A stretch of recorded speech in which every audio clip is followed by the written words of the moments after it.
Ma mère m'a regardé avec ses grands yeux innocents et m'a dit qu'il ne pouvait s'offrir qu'une seule place pour la croisière. Ma sœur y allait. On attendait de moi que je sois mûre à ce sujet. Ils n'avaient aucune idée que, pendant qu'ils préparaient leur maillot de bain et leur crème solaire, j'étais en train de remballer tranquillement toute la maison, reçu après reçu. La lumière du soleil filtrait dans la salle à manger de la maison de mes parents, jetant de longues ombres sur la table où j'étais assise face à ma mère, mon père et ma petite sœur, Lydia. L'air du samedi matin sentait le café et les roulés à la cannelle que ma mère avait fait chauffer. Cette nourriture réconfortante qu'elle ne sortait que lorsqu'elle voulait quelque chose ou devait annoncer une mauvaise nouvelle. J'aurais dû le savoir dès cet instant. Ma mère annonça la croisière de 10 jours dans les Caraïbes avec un sens du spectacle qui aurait rendu jalouse une actrice de Broadway. Ses mains s'agitaient dans l'air tandis qu'elle décrivait la cabine avec vue sur l'océan, le buffet de petit déjeuner à volonté et les crédits de spa inclus dans le forfait premium. Elle peignait un tableau si vivant que je pouvais presque sentir l'air salin et le soleil tropical sur ma peau. Ça a l'air incroyable, dis-je, sincèrement heureuse pour eux. Après l'année qu'ils avaient passée, l'alerte de santé de papa en mars, l'anxiété de maman face à son rétablissement, ils méritaient une pause. Quand est-ce qu'on part? L'atmosphère changea si brusquement que j'eus l'impression que la température chutait. Les mains animées de ma mère se figèrent en plein geste. Mon père devint soudainement fasciné par sa tasse de café. Lydia, ma sœur de 29 ans qui n'avait toujours pas trouvé ce qu'elle voulait faire de sa vie, regardait n'importe où sauf moi. « Est-ce que je pars aussi ?» demandai-je, cette simple question flottant dans l'air comme une fumée. Le silence ne se contenta pas de flotter. Il étouffa la pièce, pesant sur ma poitrine jusqu'à ce que je doive me rappeler de respirer. Au lieu d'un rejet direct, qui aurait au moins été honnête, ma mère tendit le bras à travers la table et me prit la main. Ses doigts étaient chauds, sa poigne serrée, et son visage afficha une expression de culpabilité parfaitement travaillée. « Ansley, ma chérie », commença-t-elle, sa voix tombant dans un chuchotement conspirateur, dégoulinant de cette douceur qu'elle réservait aux manipulations déguisées en inquiétude maternelle. « Tu sais à quel point cette année a été dure. Les Robinson d'à côté reviennent tout juste d'Italie. Et ton père, honnêtement, il a l'impression de nous laisser tomber. Avec ses heures réduites, il se sent diminué. Cette croisière n'est pas seulement des vacances, c'est une question de dignité. Il s'agit de montrer à tout le monde, de se montrer à lui-même, qu'il peut encore offrir une vie de qualité à sa famille. » Elle me serra la main, me regardant avec les yeux humides. Le médecin a dit que le stress est son pire ennemi en ce moment. Il a besoin d'espace pour respirer et se détendre, sinon j'ai peur qu'il ne s'effondre. Et la cabine que nous avons réservée est la suite de luxe.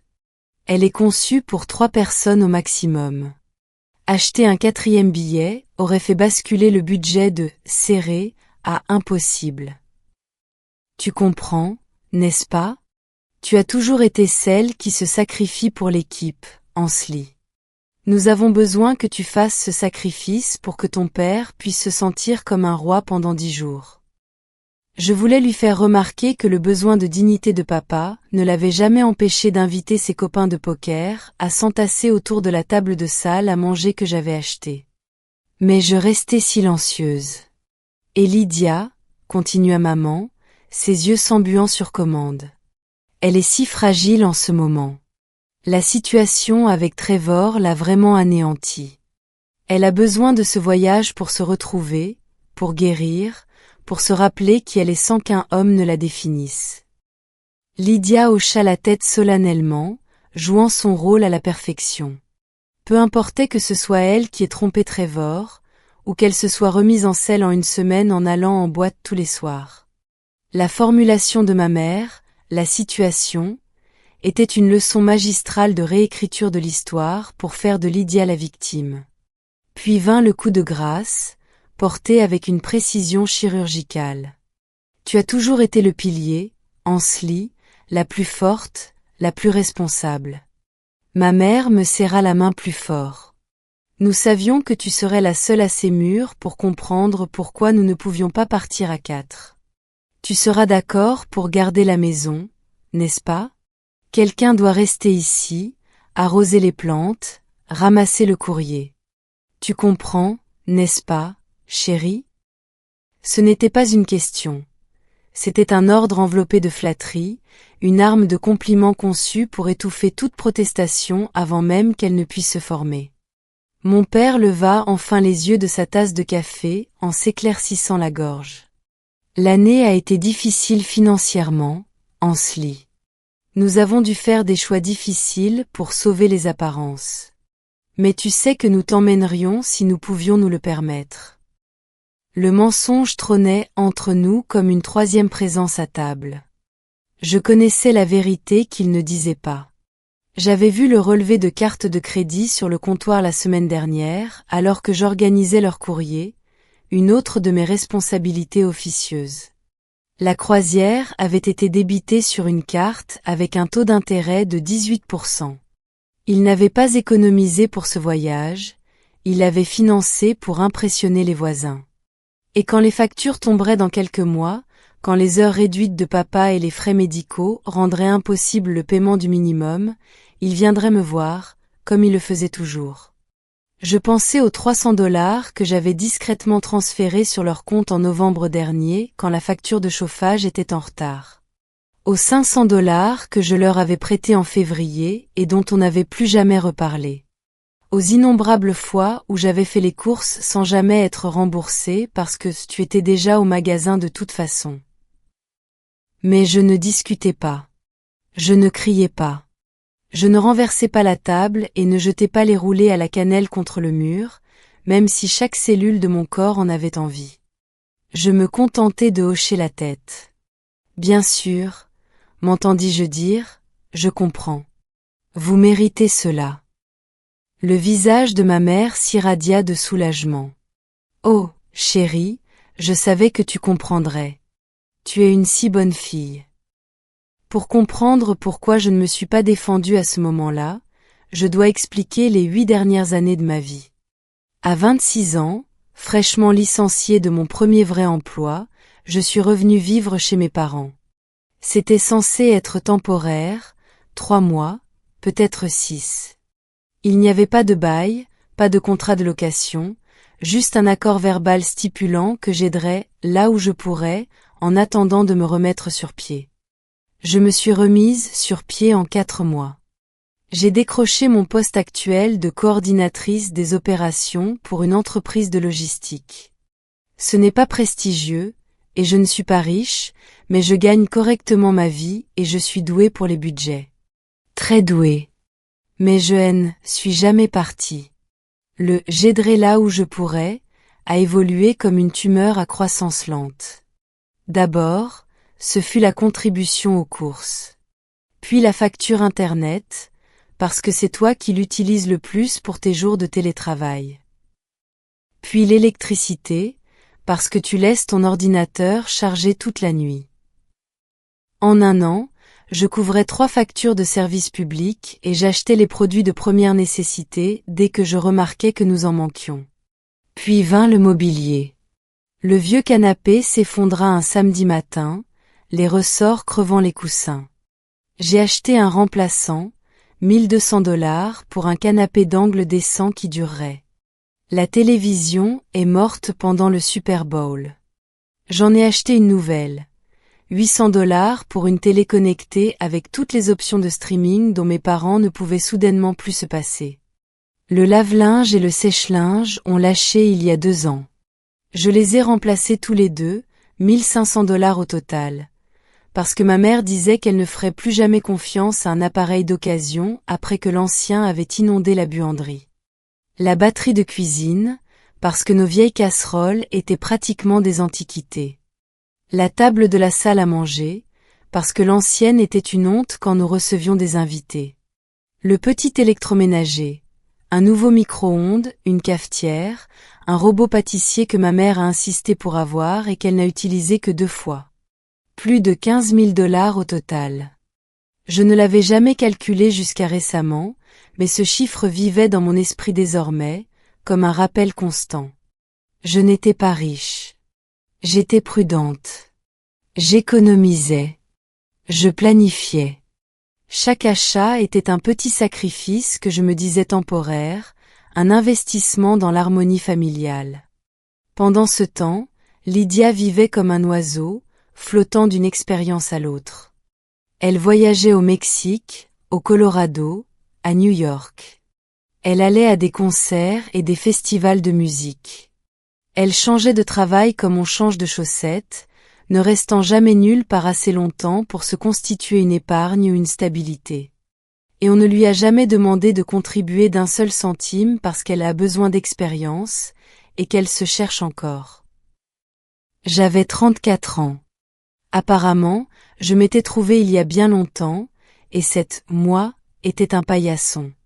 Le samedi matin arriva avec une normalité douloureuse. L'allée grouillait d'activités, les valises qu'on chargeait, les objets de dernière minute qu'on oubliait, l'énergie frénétique de ma mère qui vérifiait 3 fois les passeports et les cartes d'embarquement. Je me tenais sur le perron, observant ce chaos organisé comme une spectatrice de la vie de quelqu'un d'autre. Maintenant, rappelle-toi, dit ma mère en se tournant vers moi, son sac de voyage déjà à l'épaule. Arrose les plantes 2 fois par semaine. La fougère est capricieuse, alors vérifie la terre avant de l'arroser. Ramasse le courrier tous les jours. Je ne veux pas que la boîte déborde, et garde la maison propre, s'il te plaît. Nous serons épuisés en revenant, et je détesterais rentrer dans un désordre. C'est compris, dis-je. Mon père me fit une accolade maladroite, du genre qui dit « Je me sens vaguement coupable mais pas assez pour changer quoi que ce soit ». Lydia fit un signe de la main depuis le siège passager, déjà penché sur son téléphone. Ma mère s'arrêta à la portière de la voiture, se retournant avec cette même expression travaillée de gratitude et de sympathie. « Tu es une si bonne fille, Ansley. Tu comprends toujours tout. Nous avons tellement de chance de t'avoir. » Ces mots auraient dû ressembler à un câlin. Au lieu de cela, ils me firent l'effet de chaîne. Je regardais la voiture reculer de l'allée, ma mère agitant la main avec enthousiasme par la fenêtre. Je restais là jusqu'à ce qu'il tourne au coin de la rue et disparaisse, le bruit du moteur s'effaçant dans les sons tranquilles d'un samedi matin dans le quartier. Tondeuse, aboiement de chien, enfants qui jouent. En logistique, nous avons un terme, point de rupture catastrophique. C'est lorsqu'un système fonctionne en surcapacité depuis si longtemps qu'un seul stress mineur provoque l'effondrement de toute l'infrastructure. Ce n'est pas une question de goutte d'eau qui fait déborder le vase. C'est une question d'années d'alerte de maintenance ignorée. Mon amour pour eux avait été l'équipe de maintenance. Colmater les brèches, ignorer les alarmes, faire tourner l'installation à mes propres frais. Mais en regardant la fougère sur le rebord de la fenêtre, la fougère capricieuse et exigeante, je réalisais que l'équipe venait de démissionner. Ma machinerie émotionnelle n'a pas cassé, elle a simplement changé de mode.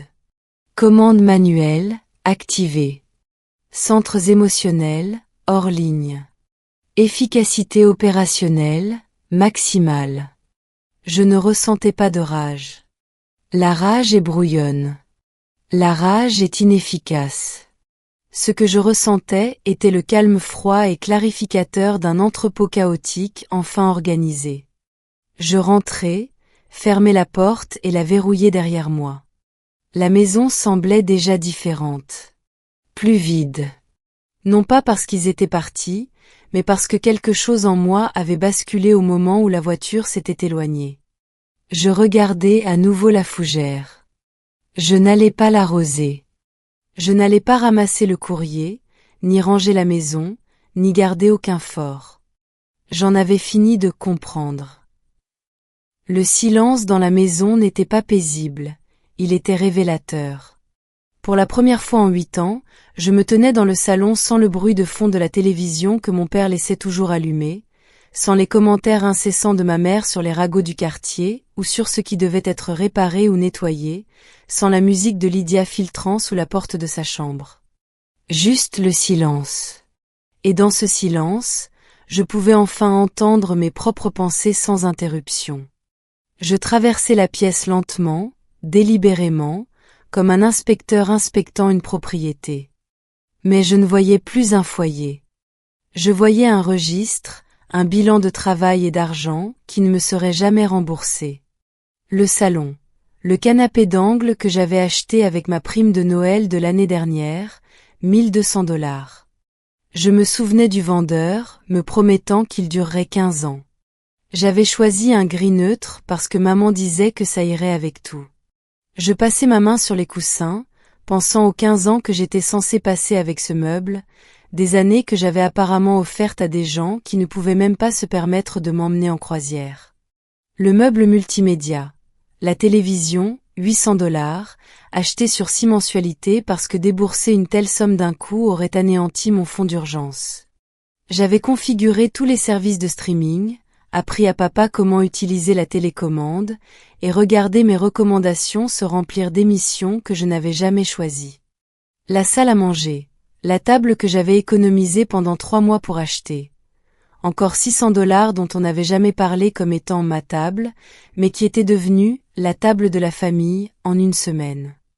Je suivis du doigt le bord de la table, me rappelant à quel point j'avais été fière lors de la livraison. Quelle idiote! La cuisine, le robot pâtissier, $300. La nouvelle cafetière, $150. La batterie de cuisine, $400, qui avait remplacé les antiquités embarrassantes, dont ma mère se plaignait. Tout cela de première qualité, car quand j'achète quelque chose, je l'achète bien. C'était ma philosophie, investir dans de bonnes choses qui durent. Quel comble de n'avoir jamais appliqué cette philosophie à mes relations. La buanderie, l'ensemble lave-linge et sèche-linge, $1500 au total, acheté après que notre ancienne machine eut inondé le sol et que ma mère eut fait une crise de nerfs complète à cause de la moisissure et des dégâts des eaux. J'avais passé 2 semaines à étudier les modèles, lu des centaines d'avis, et choisi l'ensemble le mieux noté par les consommateurs que je pouvais m'offrir. Ce n'étaient plus seulement des objets, c'étaient des preuves. Les preuves d'un schéma que j'avais été trop proche pour voir. Je montais l'escalier vers ma chambre, la plus petite des 3, parce que Lydia avait besoin de la plus grande pour son espace créatif, ce qui signifiait surtout des piles de vêtements et des passe-temps abandonnés. Je m'assis à mon bureau et ouvris le tiroir du bas, en extrayant un dossier bleu marine que je gardais depuis l'université. C'était une habitude liée à mon travail de coordinatrice. Je documentais tout. Numéro de commande, confirmation de suivi, date de livraison, garantie. Je classais les reçus non pas parce que je soupçonnais quoi que ce soit, mais parce que perdre de la documentation me rendait folle. Si quelque chose tombait en panne sous garantie, j'avais besoin de la preuve d'achat. Si une entreprise me facturait trop, j'avais besoin de preuves.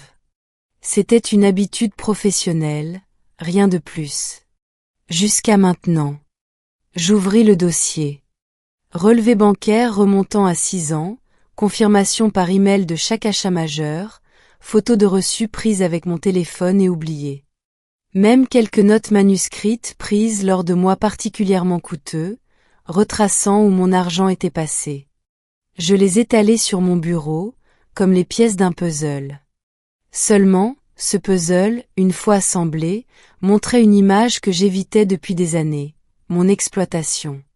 Canapé, $1200. Vérifier. Télévision, $800. Vérifier. Lave-linge et sèche-linge, $1500. Vérifier. Table à manger, $600. Vérifier. Électroménager cuisine, $850. Vérifier. Ustensiles de cuisine, $650. Vérifier. Service public mensuel que je couvrais, Internet, $80. Électricité, moyenne de $150. Eau pendant les mois d'été, $60. Sur 8 ans. J'ouvris mon ordinateur et créai un nouveau tableau Excel. Colonne A, article. Colonne B, Coût. Colonne C, date d'achat. Colonne D, valeur estimée actuelle. Mes doigts glissaient sur le clavier automatiquement. Cette même efficacité que j'apportais aux problèmes de logistique au travail. Ce n'était plus émotionnel. C'étaient des données. Des données que je pouvais quantifier, organiser et transformer en armes. Total dépensé, 15 340 $. Le chiffre brillait sur mon écran comme une accusation. 15 340 $. C'était le prix d'une voiture d'occasion correcte. C'était une année de loyer. C'était 6 mois d'économie que je n'avais pas parce que j'avais meublé la vie de quelqu'un d'autre. Il ne s'agissait pas de la croisière. La croisière n'était que l'insulte finale, le moment où le schéma était devenu impossible à ignorer. Il s'agissait de 8 ans à être la responsable, le pilier, la fille qui comprend toujours tout pendant qu'on la vide systématiquement de ses ressources. Je fermai le tableur et m'adossai à ma chaise, fixant le plafond. Une tache d'eau en forme de nuage marquait le coin, chose que j'avais remarquée il y a 2 ans et proposé de faire réparer. Ne t'inquiète pas pour ça, avait dit papa. On s'en occupera un de ces 4. Le un de ces 4 n'était jamais arrivé, mais mes contributions, elles, arrivaient toujours. La réalisation ne m'a pas submergée comme une vague. Elle s'est cristallisée, nette et claire. Je devais partir, pas un de ces 4, pas après la croisière. Pas après une réunion de famille où l'on me manipulerait pour que je reste un peu plus longtemps. Maintenant. Pendant qu'ils étaient partis. Pendant que j'avais 10 jours pour agir sans interférence. J'ouvris à nouveau mon ordinateur, mais je ne perdis pas mon temps à parcourir les annonces d'appartements ou à attendre des vérifications de crédit qui prennent des semaines. J'avais appris il y a longtemps que les déménagements résidentiels sont lents, enlisés par les dossiers, les vérifications de référence, les négociations de caution et les propriétaires qui mettent une éternité à répondre. À la place, je consultais mes contacts professionnels.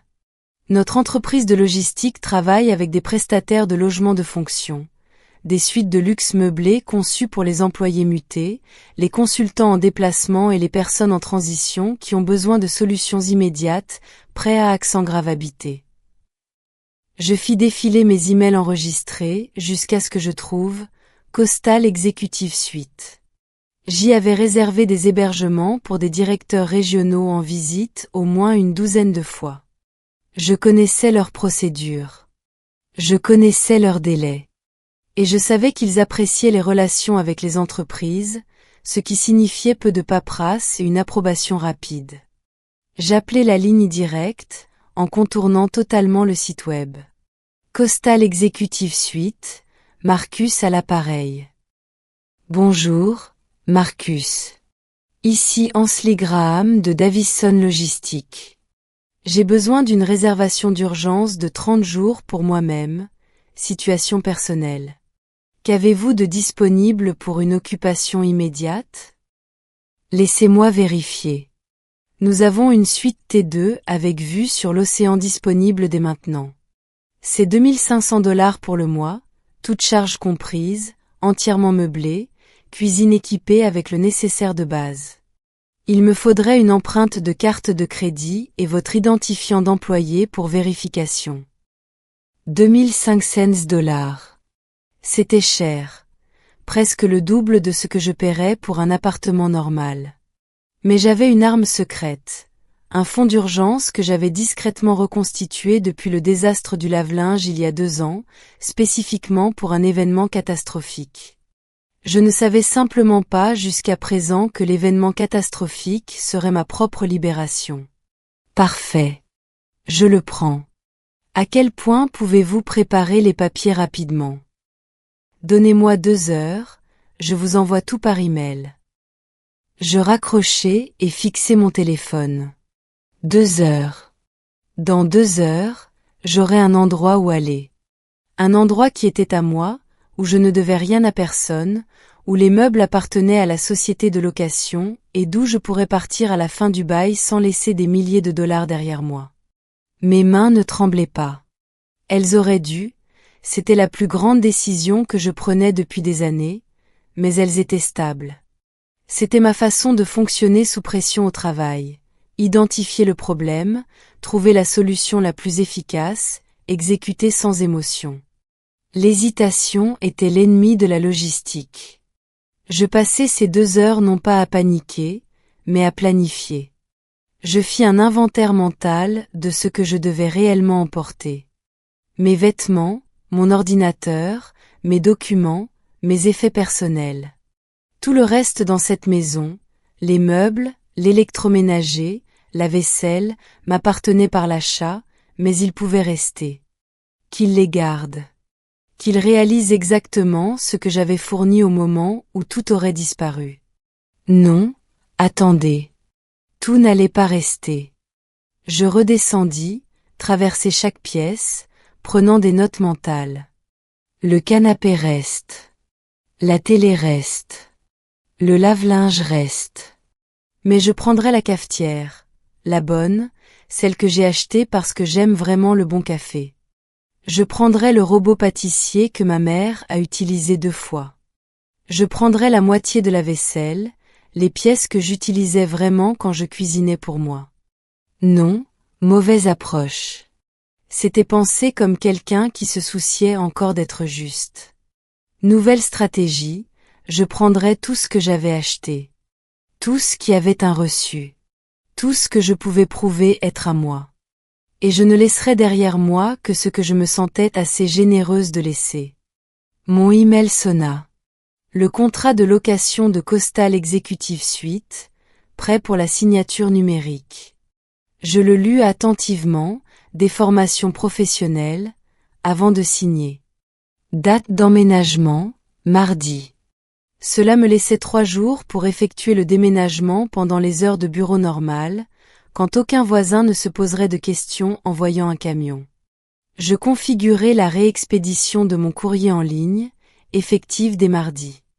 Ma banque, mon assurance, mes cartes de crédit, tout serait acheminé vers la nouvelle adresse.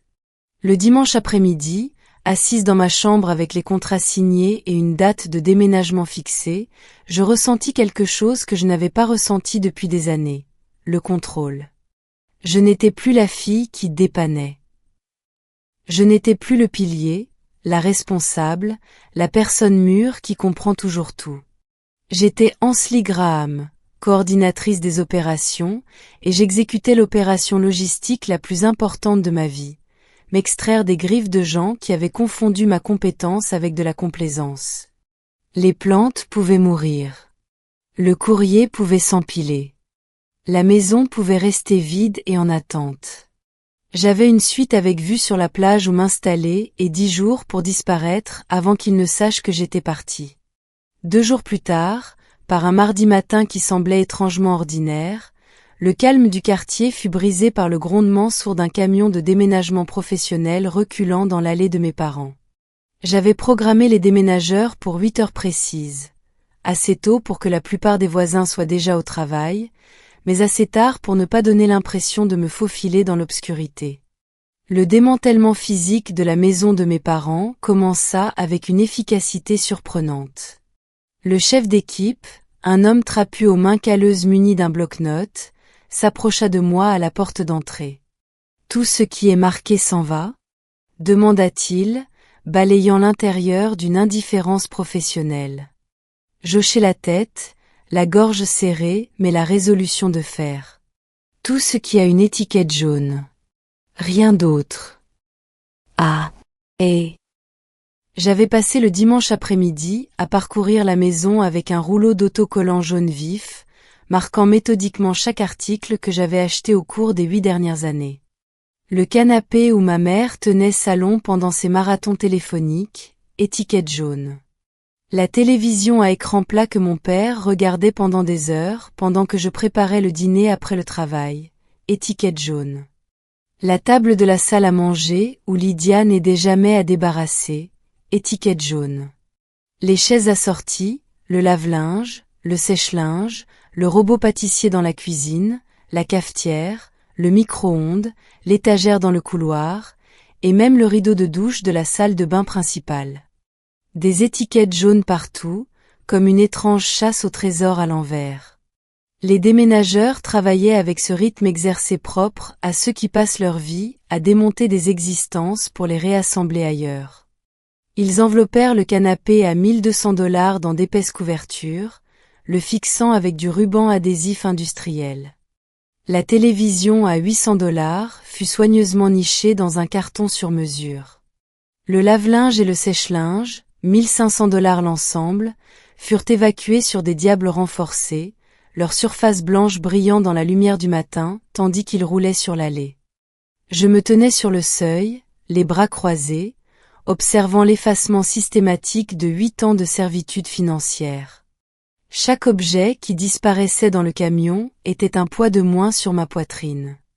La table, les chaises, le tapis du salon, l'électroménager, la literie de la chambre d'amis que j'occupais avant de partir il y a des années, les serviettes, la batterie de cuisine, la vaisselle, tout, parti. J'avais intentionnellement laissé les objets que je n'avais pas payés, les choses qui existaient dans la maison avant que je ne devienne le distributeur automatique de la famille. Le vieux fauteuil relax usé de mon père restait dans le coin, son tissu marron délavé et bouloché aux accoudoirs. Une lampe en laiton bon marché que ma mère possédait depuis les années 80 trônait au sol à côté, son abat-jour jauni par le temps. Quelques bibelots poussiéreux, des figurines en céramique et de fausses plantes restaient sur la cheminée, épargnées par les étiquettes jaunes. Ces choses n'étaient pas à moi. Je n'étais pas une voleuse. Je récupérais simplement ce qui m'appartenait. Alors que les déménageurs vidaient le salon, l'espace se transformait sous mes yeux. Ce qui avait été encombré et étouffant devenait vaste et creux. Le parquet, habituellement caché sous les meubles et les tapis, s'étirait, nu et griffé. Des moutons de poussière se terraient dans les coins où se trouvait le canapé. Les murs semblaient nus sans la télévision fixée au centre. Et là, au milieu de tout ce vide, trônait le fauteuil de mon père. Je le fixai un long moment, sentant quelque chose de tranchant et de complexe se nouer dans ma poitrine. Ce fauteuil pathétique et élimé, était le seul vrai meuble restant dans tout le salon. Il avait l'air absurde assis là, tout seul, tel un monument au dysfonctionnement. Une idée me frappa avec la force d'une évidence poétique. Je traversai la pièce vide, mais pas résonnant dans l'espace creux. Me penchant, je saisis les côtés du fauteuil et commençai à le traîner vers le centre de la pièce. Le vieux siège protesta, ses pieds grinçant horriblement contre le sol, mais je persistai. Quand j'atteignis ce que j'estimais être le centre exact du salon, je m'arrêtai. Avec des mouvements précis et délibérés, je redressai le fauteuil. Je l'ajustai vers la gauche, puis vers la droite, jaugeant les angles depuis différentes positions jusqu'à ce qu'il soit parfaitement centré. Je reculai, étudiant mon œuvre avec l'œil critique d'un artiste évaluant une installation de galerie. Là. Parfait. Le fauteuil trônait seul dans le vaste vide, comme un trône dans un royaume abandonné. C'était la représentation visuelle de l'ironie qui avait défini ma vie pendant près d'une décennie. Je venais de traiter ce fauteuil sans valeur avec plus de soin, de respect et de considération que mes parents ne m'en avaient jamais montré. La pièce ne semblait pas triste. Elle semblait honnête. C'est tout pour aujourd'hui, appela le chef d'équipe depuis la porte. On part pour la suite exécutive maintenant. Vous nous suivez? Oui, dis-je, jetant un dernier regard circulaire. Je vous suis de près. Mon amie Paige Holloway m'attendait à la suite pour m'aider à m'installer. Elle arriva avec 2 cafés glacés, vêtue de son éternel blouson en cuir, ses cheveux au burn relevés en un chignon décoiffé. Paige avait été la première personne extérieure à valider ma réalité, quand j'avais fini par confesser l'étendue de l'exploitation financière de ma famille quelques mois plus tôt. Nom de Dieu, Ansley, souffla-t-elle en entrant dans l'appartement meublé. Cet endroit est magnifique. C'était vrai. De grandes baies vitrées offraient une vue sur un morceau d'océan au loin. La cuisine avait des plans de travail en granit et de l'électroménager en inox. La chambre était assez spacieuse pour un grand lit et une vraie commode. Les meubles que j'avais apportés de chez mes parents, mes meubles, s'intégraient parfaitement dans le salon. Alors que nous déballions les cartons, disposions les coussins et accrochions les cadres, mon téléphone vibra sur le comptoir de la cuisine. Je jetai un coup d'œil à l'écran. Maman mobile. Mon estomac se noua. Ils appelaient de la croisière, probablement pour vérifier si j'avais arrosé leur ridicule plante comme la fille obéissante qu'ils imaginaient que je serais toujours. Je fixai l'écran, le regardant s'allumer et vibrer à chaque sonnerie. Paige regarda, vit le nom, et haussa les sourcils en une question silencieuse. Je secouai la tête. Le téléphone sonna encore et encore jusqu'à tomber sur la messagerie. Quelques secondes plus tard, il vibra à nouveau, une notification de message vocal. Je ne l'écoutais pas. Je posai le téléphone face contre terre sur le comptoir et repris mon déballage. « Ça va ?» demanda doucement Paige. « Je suis parfaite, » répondis-je, et je le pensais. Je passai le reste de la semaine à m'installer dans ma nouvelle vie. La suite devint mon sanctuaire, un endroit où personne n'exigeait rien de moi, où je pouvais manger des céréales au dîner si je le voulais, où la seule personne à qui je devais rendre des comptes était moi-même. La paix fut terrifiante au début. Je m'attendais sans cesse à ce que ma mère appelle pour une urgence quelconque, une crise nécessitant mon intervention financière immédiate. J'anticipais les SMS culpabilisants de mon père sur sa santé. Mais mon téléphone resta silencieux. Ils étaient sur un paquebot quelque part dans les Caraïbes, ignorant béatement que leur filet de sécurité avait disparu. Chaque matin, je me réveillais dans mon propre espace. Je faisais du café dans ma propre cafetière. Je m'asseyais sur mon propre canapé et regardais l'océan. Au travail, je me concentrais sur les rapports logistiques et les calendriers d'expédition avec une clarté que je n'avais pas ressentie depuis des années.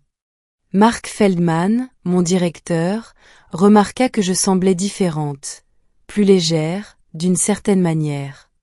De gros changements, dis-je vaguement, et il n'insista pas. Mais malgré la paix, malgré la justesse de mon geste, je n'arrivais pas à me détendre totalement. L'horloge tournait. À l'approche du dimanche soir, je me retrouvai debout devant la fenêtre de mon appartement, regardant le ciel virer au pourpre. Quelque part là-bas, un avion atterrissait, un navire accostait. Mes parents et Lydia revenaient à la réalité. J'étais en sécurité dans mon nouvel appartement, entouré de mes propres affaires et de mes propres choix. Mais je savais, avec la certitude absolue de quelqu'un qui avait passé 34 ans à apprendre les schémas du dysfonctionnement, que la tempête allait bientôt toucher terre. Le soleil venait à peine de se coucher ce dimanche soir quand mon téléphone commença à vibrer sans arrêt sur ma table de nuit. J'étais dans la cuisine en train de préparer du thé quand les notifications commencèrent à défiler. SMS après SMS, appel après appel, tous provenant de numéros que je connaissais. Puis mon téléphone s'alluma avec un message de Paige. Une photo. Je l'ouvris, le cœur battant à tout rompre. L'image montrait la maison de mes parents vue de l'extérieur. Dans le cadre se tenaient ma mère, mon père et Lydia, tous figés devant la porte d'entrée. La main de ma mère était sur la poignée, mais elle fixait droit devant elle, à travers la porte ouverte, l'intérieur de la maison. Même sur cette photo granuleuse, je pouvais voir le choc sur son visage. Derrière eux, l'expression de Lydia était pure incrédulité, la bouche entr'ouverte alors qu'elle contemplait le salon totalement vide. Ils étaient rentrés dans une carcasse de maison. Mon téléphone se remit immédiatement à sonner. Maman. Papa. Maman encore. Lydia. Un numéro que je ne connaissais pas, probablement un parent qu'ils avaient déjà appelé pour se plaindre. Je passai chaque appel en silencieux, mes mains étant étonnamment fermes. Je m'attendais à un certain délai dans leur réaction. Peut-être passerait-il quelques heures à évaluer les dégâts, peut-être appellerait-il un avocat d'abord, peut-être se mettrait-il dans une colère noire avant de m'affronter. Mais j'avais oublié un détail critique. Mon téléphone vibra avec une notification qui me glaça le sang, localisation partagée avec le groupe familial. Mon cœur se serra. Le cercle de sécurité familiale. La fonction de suivi qu'il m'avait forcé à activer sur mon iPhone il y a 3 ans quand mon père avait ses problèmes de santé. Juste au cas où il se passerait quelque chose, avait dit ma mère, pour qu'on puisse se retrouver en cas d'urgence. Mais il n'avait jamais été question d'urgence, il s'agissait de surveillance. Il s'agissait de savoir où j'étais à tout moment, de maintenir le contrôle même quand je n'étais pas physiquement présente. Je m'y étais tellement habituée que j'avais complètement oublié de le désactiver avant de déménager. Il n'avait pas besoin d'une lettre ou d'une adresse de réexpédition pour me trouver. Il m'avait pisté numériquement comme un bagage égaré, suivant le petit point bleu sur leur iPhone jusqu'à ma résidence. Le soir même, moins de 2 heures après leur atterrissage, ils étaient là. Les coups portés à ma porte étaient assez violents pour faire trembler le chambranle. À travers l'œilleton, je pouvais les voir tous les trois. Ma mère devant, mon père derrière elle, l'air épuisé par le voyage, et Lydia en retrait, les bras croisés. « Ansley !» cria ma mère, sa voix perçante même à travers la porte lourde. « Nous savons que tu es là-dedans. Nous voyons que tu es ici. Ouvre cette porte tout de suite. » D'autres coups, plus forts cette fois. Ma mère agitait son téléphone devant la porte comme si elle essayait de chasser des mauvais esprits. « Pourquoi tu ne réponds pas? Ouvre cette porte tout de suite. » Je me tenais de l'autre côté, les observant par l'œilleton, le cœur battant mais l'esprit clair. Cette violation de ma vie privée, le fait qu'ils m'aient traquée comme une criminelle au lieu de leur fille, renforça ma résolution plus que leur colère ne le pourrait jamais. C'était le moment pour lequel je m'étais préparée. Je déverrouillai la porte et l'ouvris. Il fit irruption dans mon appartement comme une unité d'élite, ma mère en tête. Elle s'arrêta net en voyant le salon, en voyant son canapé, sa télévision, sa table de salle à manger, tous magnifiquement disposés dans mon nouvel espace. « Qu'est-ce que tu crois faire, bordel ?» demanda-t-elle en se tournant vers moi. C'était l'appât stratégique. Je devais jouer serré. Je ne criais pas. Je n'essayais pas de me justifier immédiatement. Je restais simplement là, les bras le long du corps, et les laissais se vider. Mon père s'avança, le visage rouge. « On t'a fait confiance. On t'a laissé la garde de la maison, et tu l'as dépouillée. » Mais ses yeux se portèrent sur l'endroit où la télé était fixée au mur, et je vis passer un éclair d'une autre nature, le calcul. Il n'était pas seulement furieux que la télé soit partie, il était furieux parce qu'il savait exactement qui l'avait achetée.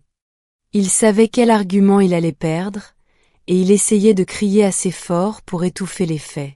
« Tu as la moindre idée de ce qu'on a trouvé en rentrant ?» La voix de ma mère frisait l'hystérie. « La maison est vide. Il ne reste rien. Juste le vieux fauteuil de ton père assis au milieu de la pièce comme une espèce de plaisanterie sinistre. » Lydia prit enfin la parole depuis sa position près de la porte, la voix dégoulinante de mépris. « J'ai toujours su que tu étais jalouse de moi, mais là, c'est pathétique, même pour toi. »« Jalouse ?» répétai-je doucement. « Ne fais pas l'idiote, » trancha Lydia. Tu as fait ça parce que tu n'as pas été invité à la croisière. Parce que maman et papa ont choisi de passer du temps avec moi au lieu de leur fille aînée amère et colérique qui n'a jamais rien fait d'amusant de sa vie. Ma mère hocha vigoureusement la tête. C'est ça le fond de l'histoire, n'est-ce pas? Tu nous punis de t'avoir laissé ici. Tu as pris tout ce que nous avions parce que tu ne supportais pas qu'on soit heureux sans toi. Tu nous as laissés sans rien, ajouta mon père, et il y avait dans sa voix quelque chose qui aurait pu passer pour une blessure sincère si je ne les connaissais pas mieux. Comment as-tu pu être aussi cruel? Je laissais les accusations passer sur moi comme des vagues. Chacune était conçue pour me faire culpabiliser, pour me pousser à m'excuser, à tout remettre en place et à reprendre mon rôle de distributeur automatique. Mais je restais là, silencieuse, à encaisser. Pour eux, mon silence ressemblait à de la culpabilité. Mon absence de défense ressemblait à de la honte. Je semblais accuser le coup, absorbant leur rage comme j'avais toujours absorbé leurs demandes et leurs manipulations. Ma mère étudia mon visage, cherchant une faille. Quand elle crut voir ce qu'elle interpréta comme une défaite, sa posture changea. Elle avait gagné, du moins le pensait-elle. On s'occupera de ça plus tard, dit-elle froidement, se tournant déjà vers la porte. Quand tu auras eu le temps de réfléchir à ce que tu as fait. Ils partirent dans un élan d'indignation vertueuse, les derniers mots de ma mère flottant dans l'air, « Tu vas le regretter ». La porte se referma derrière eux. Je restai dans mon salon, entouré de mes propres meubles, et m'autorisai un petit sourire sombre. Ils pensaient avoir la supériorité morale. Ils pensaient que je n'étais qu'une fille amère qui avait agi par vengeance mesquine. Ils n'avaient aucune idée de ce qui les attendait. Enhardis par mon absence de défense, ils lancèrent leur campagne de dénigrement en moins de 24 heures. L'histoire se répandit dans le réseau familial comme une traînée de poudre. Appel aux parents. Publication sur les réseaux sociaux qui évitaient soigneusement les détails, mais peignaient un tableau clair de victimisation. Conversations chuchotées sur les parkings d'églises et dans les files d'attente des supermarchés. Le récit était simple et dévastateur, je les avais abandonnés.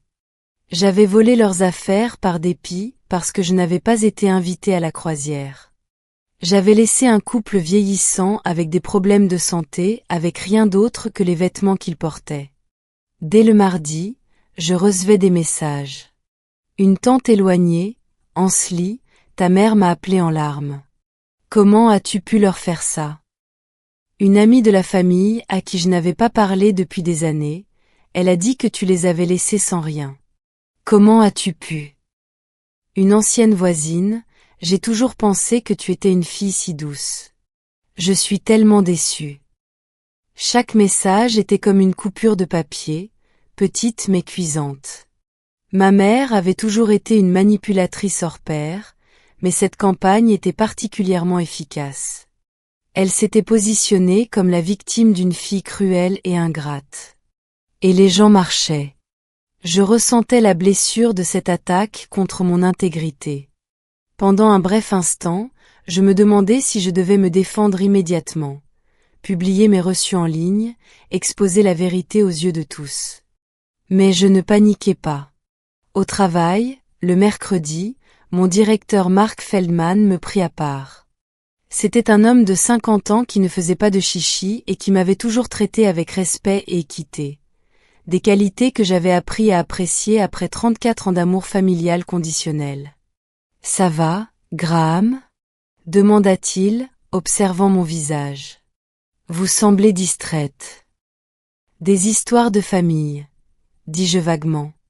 Il hocha lentement la tête. « Je ne demande pas de détails, sauf si vous voulez en parler. Mais je travaille avec vous depuis 6 ans, et je vous connais. Vous êtes l'une des personnes les plus responsables et fiables que j'ai jamais dirigées. » Il marqua une pause. « Je ne sais pas ce qui se passe avec votre famille, mais je vois bien que vous portez plus de choses que quiconque ne le réalise, et quoi que vous ayez fait, je ne pense pas que ce soit mal. » Cette validation inattendue me toucha plus que n'importe lequel des messages accusateurs. Ma gorge se noua. « Merci. » « Ne me remerciez pas pour avoir énoncé des faits, » dit-il simplement. « Maintenant, retournez au travail. Ce calendrier d'expédition ne va pas s'optimiser tout seul. » Ce soir-là, Paige vint avec des pizzas et du vin. Elle avait vu certains messages sur les réseaux sociaux, les commentaires vagues mais pointus de ma mère sur la trahison et le cœur brisé. « Ils y vont vraiment à fond, hein ?» dit Paige en faisant défiler son écran. « Ils pensent avoir gagné, » répondis-je en buvant une gorgée de vin. Ils pensent que je suis la méchante de l'histoire. Paige posa son téléphone et me regarda droit dans les yeux. Si reprendre tes propres affaires fait de toi la méchante dans leur histoire, alors le problème existait bien avant que tu ne vides cette maison. Elle avait raison. Et plus important encore, j'étais prête. Je les avais laissés tirer leur coup. Je les avais laissés me peindre comme la méchante. Je leur avais donné juste assez de cordes pour se pendre. Maintenant, il était temps de déclencher le piège. Les appels téléphoniques avaient été incessants. 3 jours de harcèlement continu de la part de parents à qui je parlais à peine, soudainement très préoccupés par l'unité familiale et le respect envers les parents. Tante Carole, qui ne m'avait pas invitée à Thanksgiving depuis 5 ans, laissa un message vocal me traitant d'égoïste et de cruel. Oncle Jim envoya des paragraphes sur la déception qu'éprouverait grand-mère. Peu importe que grand-mère soit morte depuis 7 ans, et qu'elle n'ait jamais vu la moitié des meubles pour lesquels il pleurait. La campagne de dénigrement fonctionnait exactement comme ma mère l'avait prévu. J'étais la fille ingrate. La voleuse. Celle qui avait abandonné ses pauvres parents en difficulté pendant qu'ils étaient en vacances. Je les laissais parler. Je laissais les rumeurs se propager comme une traînée de poudre dans les groupes de discussion de notre famille élargie et dans les commérages des dîners du dimanche. Je ne me défendis pas, n'expliquai rien, ne justifiai rien. J'attendis, tout simplement. Parce que je savais une chose qu'ils ignoraient, la vérité avait des preuves. La réunion fut une idée de ma mère, naturellement. Elle l'appela une « discussion familiale » pour résoudre cette situation. Sa voix au téléphone avait ce tremblement travaillé, celui qu'elle utilisait quand elle voulait faire croire qu'elle tenait à peine le coup. Nous devons parler de cela, Ansley. Face à face. Comme des adultes. J'acceptai immédiatement. Trop immédiatement, probablement, car il y eut un silence à l'autre bout du fil, un éclair d'incertitude avant qu'elle ne se reprenne. Demain. 14 heures. À la maison. J'y serai, dis-je. Elle s'attendait à des excuses. Elle s'attendait à ce que je craque sous la pression du jugement familial, à ce que je me sente si coupable et honteuse que je rapporte tout en demandant pardon. Elle s'attendait à ce que je me plie, comme je l'avais toujours fait.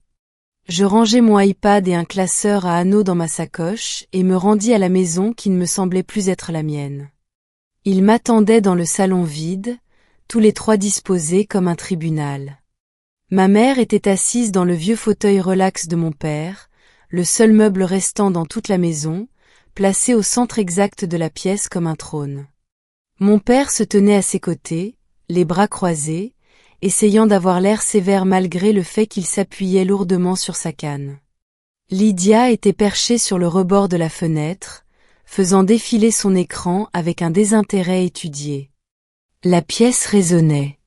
Chaque pas, chaque respiration. L'absence de meubles rendait l'espace immense et hostile. « Tu es venue, » dit ma mère, comme si elle en doutait. « Tu me l'as demandé. »« Nous l'avons exigé, » corrigea mon père. Cela a assez duré, Ansley. Je posai soigneusement mon sac au sol et me redressai. Je suis d'accord. Ma mère plissa les yeux. Alors tu comprends pourquoi nous sommes en colère. Tu nous as volés. J'ai pris ce qui m'appartenait. C'était le bien de la famille. Non. Ma voix coupa la sienne, nette et tranchante. Pas le bien de la famille. Mes biens. Achetés avec mon argent. Et je peux le prouver. Je sortis d'abord le classeur de mon sac, un monstre épais, avec un code couleur, organisé avec la précision que donnent 8 années de gestion logistique. Je le posai au sol entre nous avec un bruit sourd satisfaisant. Puis je sortis mon iPad, l'allumai et le tournai vers eux. Tout ce que j'ai retiré de cette maison, dis-je d'une voix parfaitement stable, est quelque chose que j'ai payé, et j'ai des justificatifs pour chaque article. J'ouvris le classeur à la première section. Commençons par le salon. Le tableur sur mon iPad était une merveille. Code couleur, références croisées, tri possible par date, par pièce, par coût.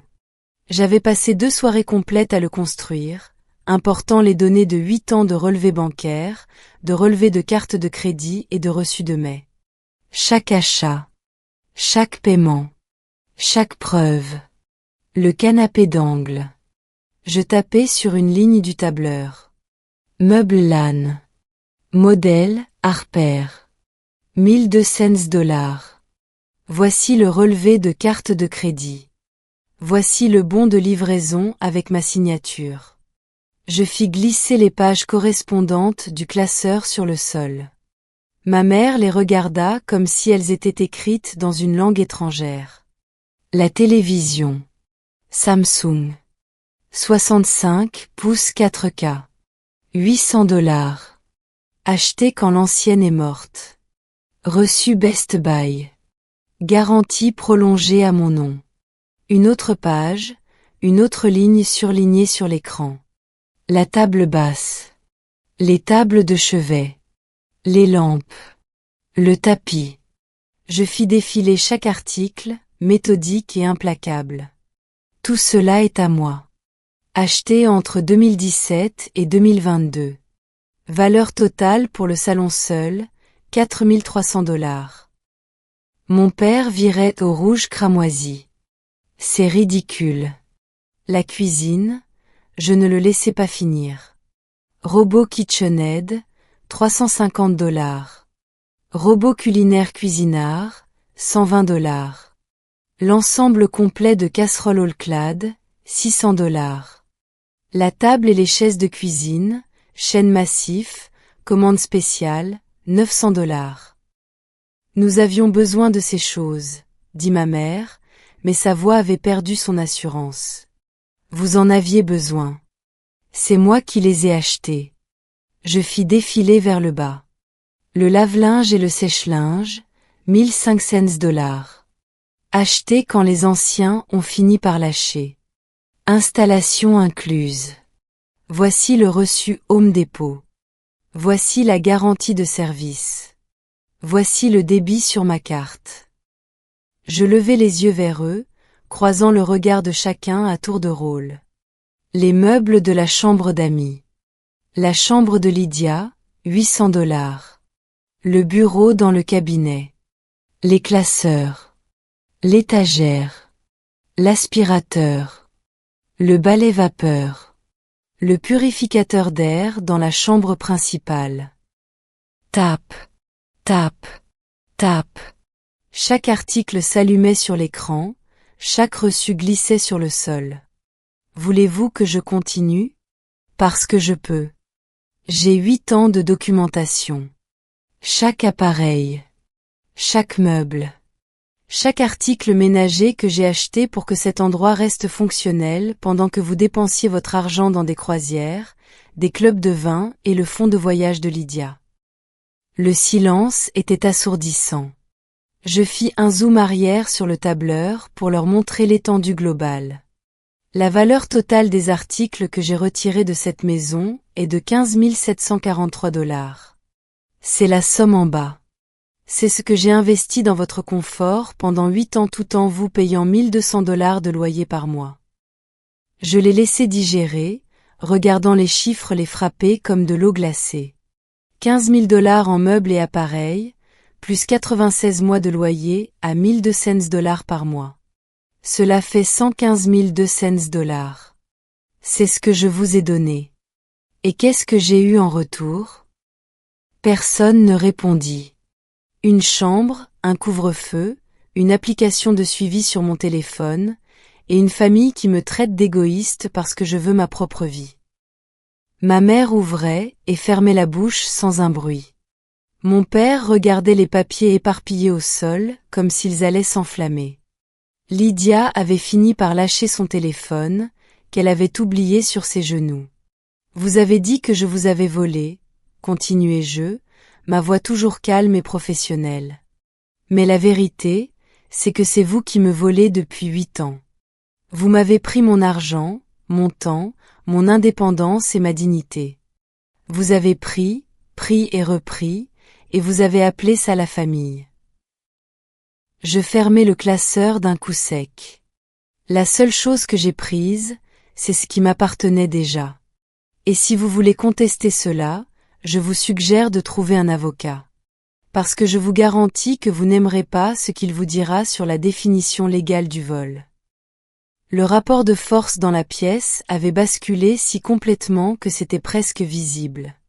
L'espace vide qui était censé m'intimider, censé me montrer la destruction que j'avais causée, c'est à eux qu'il montrait la réalité. Il leur montrait exactement tout ce que j'avais porté, tout ce que j'avais fourni, tout ce pourquoi ils avaient dépendu d'une personne qu'ils traitaient comme une servante. Ma mère tenta une dernière fois, nous sommes toujours tes parents. Et je suis toujours votre distributeur de billets, apparemment. Je repris mon iPad et le rangeai dans mon sac. Mais ce compte est fermé désormais. Définitivement. Je laissai le classeur au sol, un cadeau d'adieu. Qu'il se débrouille avec. Qu'il lise ces 8 années de preuves montrant qu'il m'avait exploité tout en appelant cela de l'amour. La rencontre avec Lydia eut lieu 3 jours plus tard. Son idée, communiquée par un SMS laconique, on peut parler? Juste nous deux. Dans le resto que tu aimes, près de la plage. J'ai failli dire non. Failli. Mais je voulais voir si elle allait enfin reconnaître son rôle, ou si elle continuerait à jouer les spectatrices innocentes. Elle était déjà là quand je suis arrivée, assise dans un box près de la fenêtre, sa place habituelle quand nous nous retrouvions pour le brunch.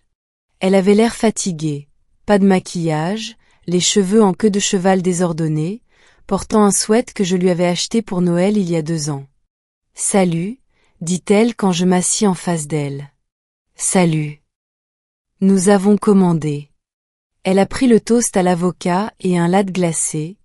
J'ai pris un club sandwich à la dinde et un café. Nous avons mangé dans un quasi-silence, ce genre de calme inconfortable qui était autrefois rempli par ses histoires de voyage ou les drames de son groupe d'amis. L'addition arriva sur un petit plateau noir, placé exactement au centre de la table. Lydia y jeta un coup d'œil, puis retourna sur son téléphone. Elle faisait défiler. Elle attendait. Je l'observai un instant. Cette femme que j'avais protégée, subventionnée et assistée pendant des années. Ma petite sœur, l'enfant chérie, celle qui n'avait jamais eu à s'inquiéter parce que je m'inquiétais pour elle. Je pris l'addition, calculai ma part, sandwich, café, pourboire, et posai 2 billets sur le plateau. 18 $ pile. C'est ma part, dis-je en me levant. Lydia releva brusquement la tête. Elle fixa l'argent, puis moi, son expression passant de la confusion à la compréhension, puis à une sorte de choc. Attends, quoi? Ma part. 18 $. Je mis mon sac à l'épaule. Ton total fait environ 22 $. Ils prennent la carte à la caisse. Ansley, sa voix trembla légèrement. Tu es sérieuse là? Tout à fait. Elle regarda de nouveau l'addition, puis l'argent que j'avais laissé, puis moi. À cet instant, la réalité la percuta. Non pas les meubles, non pas le déménagement, mais cela. Cette petite interaction quotidienne que nous avions eue des dizaines de fois, où je payais toujours parce que je payais toujours pour tout. Je n'arrive pas à croire que tu fasses ça pour 20 $, dit-elle, mais sans agressivité, juste avec incrédulité. Ce n'est pas une question de 20 $, Lydia. C'est le fait que tu attendais que je paie. Exactement comme tu attendais que je paie pour tout le reste. Comme tu attendais que je continue à financer ta vie, pendant que tu cherchais ce que tu voulais faire de toi-même. Je ne t'ai rien demandé de tout ça. Tu n'avais pas besoin de le faire. Tu m'as juste laissé faire. J'ajustais mon sac. Et tu savais, n'est-ce pas? Tu savais que maman et papa te préféraient. Tu savais qu'ils attendaient plus de moi que de toi. Tu savais que c'était injuste. Elle ne nia pas. Pour une fois, elle ne chercha pas à détourner l'attention, à faire l'idiote ou à changer de sujet. Oui, dit-elle doucement. Je le savais.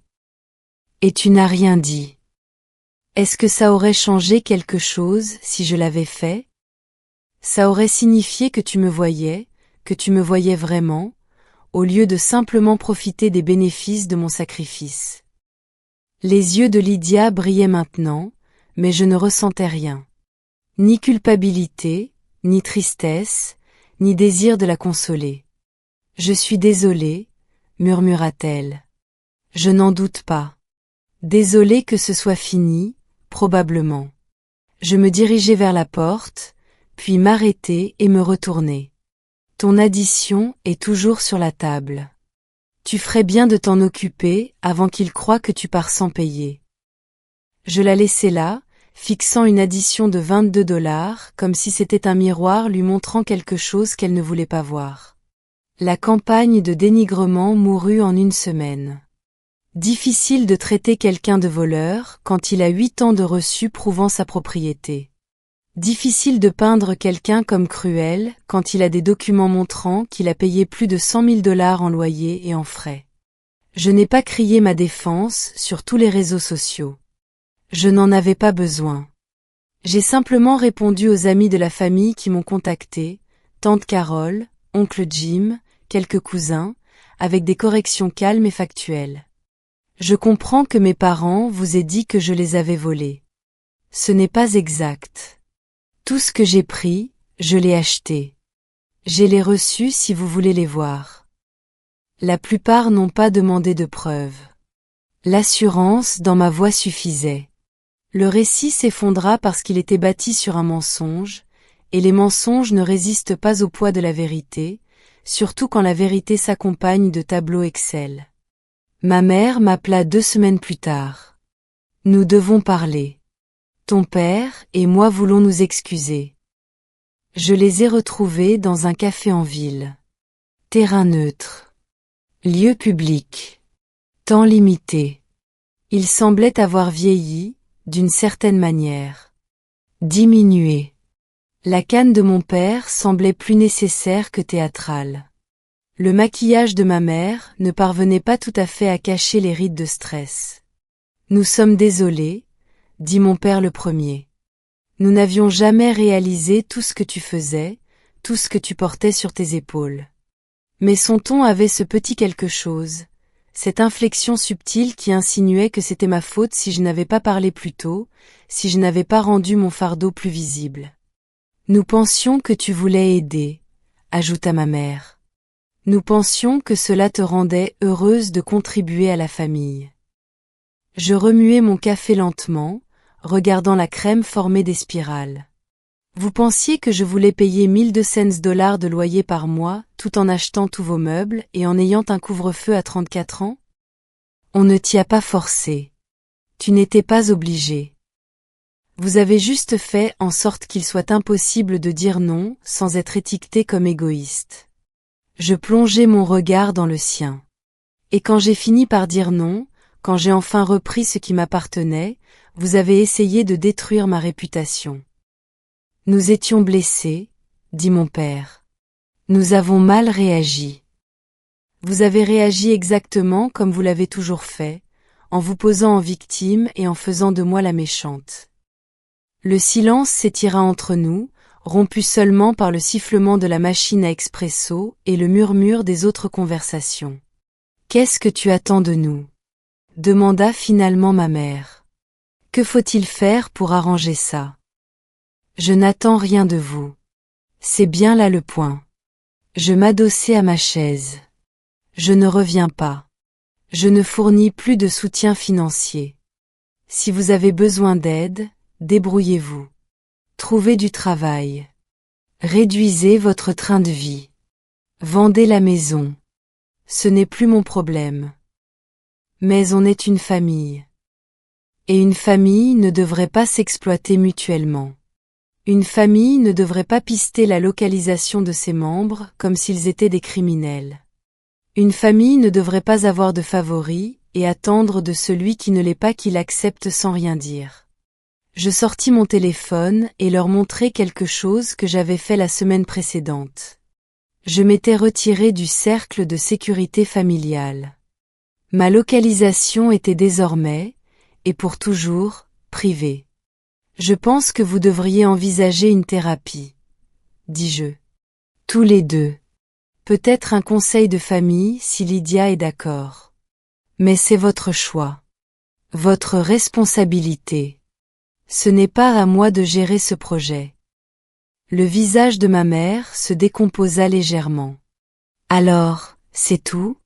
C'en est fini de nous? C'en est fini d'être utilisé par vous. Si vous voulez une vraie relation, basée sur le respect mutuel et des limites, j'y suis ouverte. Un jour. Mais cela commence par le fait que vous reconnaissiez ce que vous avez fait et que vous changiez vraiment, pas seulement en disant que vous êtes désolé parce que vous avez perdu votre filet de sécurité. Mon père ouvrit la bouche, la referma, puis l'ouvrit de nouveau. On va réfléchir pour la thérapie. Faites donc. Je me levai, laissant l'argent de mon café sur la table. Et pendant que vous réfléchissez, demandez-vous aussi ce que Lydia va faire maintenant que je ne paie plus pour son train de vie non plus. Je l'ai laissé là, deux personnes qui avaient passé tant de temps à prendre qu'elles en avaient oublié comment donner. La promotion arriva 6 semaines plus tard. Marc m'appela dans son bureau un jeudi après-midi, l'expression indéchiffrable. Il ferma la porte.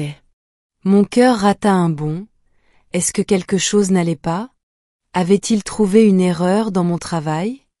Votre système d'organisation pour le compte Henderson, dit-il en affichant quelque chose sur son ordinateur. Je l'ai montré à la directrice régionale. Elle a été impressionnée. Très impressionnée. Je clignai des yeux. Oh. Merci. Nous créons un nouveau poste, coordinatrice principale des opérations. Cela s'accompagne d'une augmentation significative et de votre propre équipe. Il tourna le moniteur vers moi, montrant une fiche de poste qui fit battre mon cœur à toute allure. J'aimerais vous le proposer. Le salaire était supérieur de 30 000 $ à ce que je gagnais alors. 30 000 $ qui iraient dans mes économies, mes investissements, mon avenir, pas dans l'hypothèque ou le fonds de vacances de quelqu'un d'autre. J'accepte, dis-je, la voix ferme malgré la joie qui m'envahissait. Bien. Marc sourit, chose rare chez lui. Vous avez porté beaucoup de choses en dehors du travail, Ansley. Je ne connais pas les détails, mais j'ai vu le changement en vous ces derniers mois. Vous semblez plus légère. Je le suis, dis-je. J'ai enfin déposé un fardeau que je n'aurais jamais dû ramasser au départ. Mon appartement devint mon foyer, lentement, délibérément. J'ai acheté un nouveau canapé, pas cher, pas luxueux, mais à moi. Choisi par moi, pour moi. J'ai accroché des tableaux que j'aimais vraiment, au lieu de reproductions génériques. J'ai rempli l'étagère de livres que je voulais lire, pas de ceux qui faisaient bien en décoration. J'ai planté des herbes sur le rebord de la fenêtre de la cuisine, basilic, romarin, thym. Je les arrosais quand elles en avaient besoin, pas quand quelqu'un l'exigeait. J'ai ouvert un compte d'épargne à haut rendement et j'ai regardé le solde grimper. L'argent qui disparaissait autrefois dans le gouffre des obligations familiales s'accumulait, désormais avec un but précis. Paige est venue un samedi avec du vin et des plats à emporter. Nous nous sommes assises sur mon nouveau canapé, dans mon espace, et elle a levé son verre. À la liberté, dit-elle. À la liberté, répétai-je en écho. Est-ce que tu le regrettes? Demanda-t-elle plus tard, après avoir épuisé les sujets faciles. De les avoir quittés? J'y réfléchis honnêtement. Je revis le salon vide, les visages choqués, le moment où tout avait basculé. Non, dis-je. Je regrette d'être resté aussi longtemps. Je regrette toutes ces années où je les ai laissés me convaincre que le sacrifice était synonyme d'amour. Mais partir? Je secouai la tête. Partir a été la décision la plus saine de toute ma vie. Tu leur as parlé depuis le café? Ma mère envoie des SMS de temps en temps, des tentatives de contact un peu tièdes. Mon père a envoyé une carte pour mon anniversaire. J'haussai les épaules. Lydia a trouvé un boulot, apparemment. Dans la vente. À temps partiel. C'est un début. Et toi? Je vais bien. Vraiment bien. Mieux que je ne l'ai été depuis des années. Je regardais autour de moi, dans mon appartement, petit, modeste, mais entièrement à moi. Je ne suis pas seule. Je ne suis pas coupable. Je suis juste libre. Je repense aujourd'hui au moment où je suis sortie de cette maison avec mes affaires chargées dans un camion, et je vois les choses clairement. Je n'ai pas quitté le domicile pour les punir. Je n'ai pas agi par vengeance ou pour leur donner une leçon. Je suis partie pour arrêter d'être utilisée. Je suis partie pour reprendre la vie que j'avais mise entre parenthèses pour des gens qui appréciaient mon utilité plus que mon humanité. Je suis partie parce que rester aurait tué quelque chose d'essentiel en moi. Cette part de moi qui savait que je méritais mieux, qui croyait que je valais plus qu'un distributeur de billets avec un cœur qui bat. Ils ne s'en sont pas remis rapidement. La maison a été mise en vente 6 mois plus tard. Trop grande, trop chère sans ma contribution. Ils ont déménagé dans un appartement plus petit, ont fait des ajustements, ont affronté les conséquences. Mais moi, je m'en suis remise.